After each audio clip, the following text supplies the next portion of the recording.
দর্শক, হাম পরিস্থিতির আরো খবর জানাতে রাজধানীর মহাখালীর সংক্রমণ ব্যাধি হাসপাতাল থেকে এই মুহূর্তে যুক্ত হচ্ছেন সহকর্মী হিমেল মাহবুব।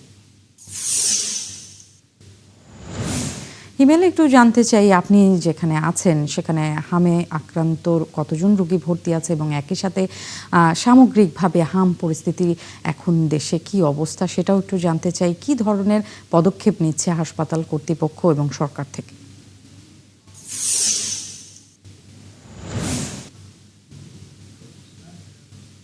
অনেক ধন্যবাদ। আগামীকাল শুক্রবার ঐতিহাসিক মহান সংক্রামক ব্যাধি হাসপাতালে পর্যন্ত 63 জন হাম রোগী ভর্তি আছে। তবে যেহেতু এটি 100 শয্যার একটি হাসপাতাল, এখানেও কিন্তু হামের রোগী ছাড়াও অন্যান্য রোগী আছে। মোট 112 শিশু কিন্তু বিভিন্ন রোগ নিয়ে হাসপাতালটিতে ভর্তি আছে। এছাড়া আইসিইউ 5 বেডের এবং এইচডিইউ 10 বেডের রয়েছে।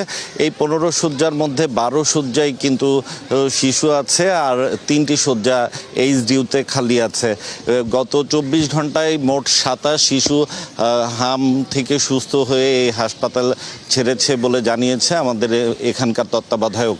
আর আপনি যেটি বলছিলেন যে দেশের সার্বিক অবস্থা, দেশের হাম ও এর উপসর্গ নিয়ে কিন্তু গত 43-44 দিনে কিন্তু মারা গেছে 274 জন, এবং স্বাস্থ্য অধিদপ্তরের যে তথ্য, সে তথ্য অনুযায়ী প্রায় 35,000 শিশু হামের লক্ষণ দেখা গেছে, এবং এর মধ্যে প্রায় 25,000 বিভিন্ন হাসপাতালে ভর্তি হয়েছে।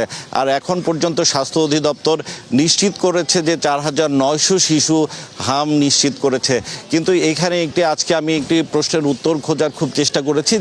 যারা লক্ষণ নিয়ে হাসপাতালে আসছে, এই সংখ্যাটি বলছে স্বাস্থ্য অধিদপ্তর প্রায় 35,000। তো এই 35,000-এর মধ্যে সবার যে হাম হবে এমন তো কোনো কথা নেই। তাহলে যদি জ্বর কাশির লক্ষণ নিয়ে যদি হামের রোগীদের সাথে সেই সব শিশুদের রাখা হয়, তারও কিন্তু হাম আক্রান্ত হওয়ার একটি চান্স রয়েছে। সবথেকে বড় কথা যে আমি যে কয়েকটি হাসপাতাল ঘুরেছি, এখানে কর্তৃপক্ষ আমাকে জানিয়েছে যে 6 মাসের শিশু হামে বেশি আক্রান্ত হয়ে এসেছে, এবং তাদের মৃত্যু সংখ্যাটিও বেশি। যেহেতু 6 মাসের নিচে কিন্তু আমরা ভ্যাকসিন দিচ্ছি না, কিংবা ভ্যাকসিন টিকা পাওয়ার কথাও না। তো সব কিছু মিলিয়ে কিন্তু অনেক প্রশ্ন রয়ে যায়, যে প্রশ্ন নিশ্চয়ই স্বাস্থ্য অধিদপ্তর বলছে যে এই চলতি মাসেই হামের আক্রান্তের সংখ্যা কমতে থাকবে।